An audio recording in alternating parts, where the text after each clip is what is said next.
Assalamualaikum warahmatullahi wabarakatuh. Perkenalkan, nama saya Katrina Dani dari kelas PM 2022E NIM 2203-0174-080. Di sini saya akan menyampaikan narasi mengenai sejarah bahasa Indonesia menjadi keunggulan bangsa Indonesia dalam sudut pandang generasi muda serta prospek bahasa Indonesia di masa yang mendatang bila dihubungkan menjadi disiplin ilmu yang saya pelajari sekarang.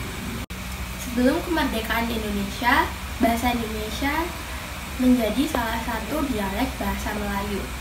Pada saat itu, bahasa Melayu digunakan dalam alat perhubungan antar penduduk Indonesia yang berbeda suku dan juga berbeda ras.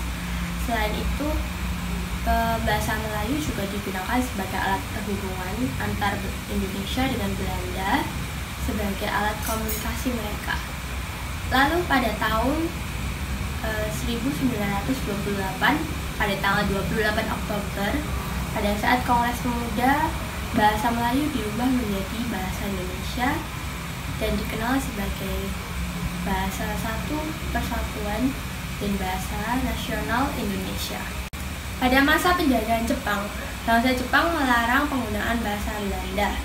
Lalu oleh karena itu bahasa Indonesia semakin berkembang pesat dan juga semakin diperluas karena penggunaan bahasa Indonesia semakin dipergunakan oleh bangsa Indonesia karena pelarangan hal tersebut dan membawa dampak positif terhadap perkembangan bahasa Indonesia.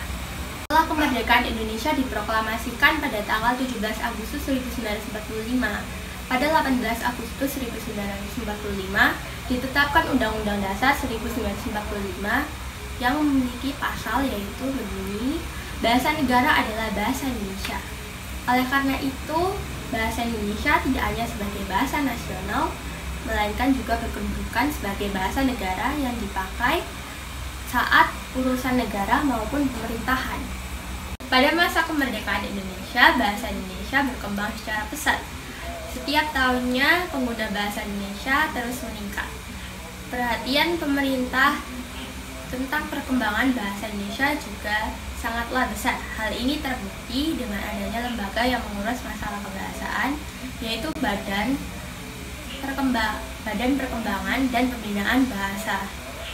Lalu berbagai upaya telah dilakukan seperti penggunaan ejaan-ejaan yang terus dirubah sehingga sekarang menjadi ejaan bahasa Indonesia yang telah ditetapkan oleh Kementerian Pendidikan dan Kebudayaan Republik Indonesia.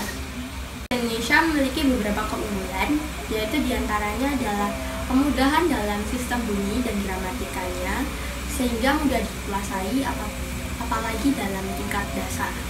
Lalu bahasa Indonesia juga dikenal secara kancah internasional dan dipelajari oleh lebih dari 40 negara, terutama ASEAN, dan membuat bahasa Indonesia bisa menjadi bahasa internasional yang memiliki banyak manfaat. Prospek bahasa Indonesia yang di masa mendatang adalah menjadikan bahasa Indonesia sebagai mata pelajaran wajib di semua institusi pendidikan sebagai bentuk wujud bahwa mereka dapat melakukan atau dapat menerapkan bahasa Indonesia dengan baik dan benar.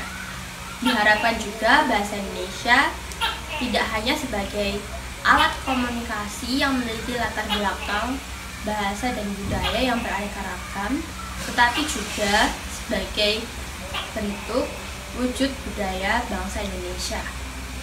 Sekian, terima kasih. Wassalamualaikum warahmatullahi wabarakatuh.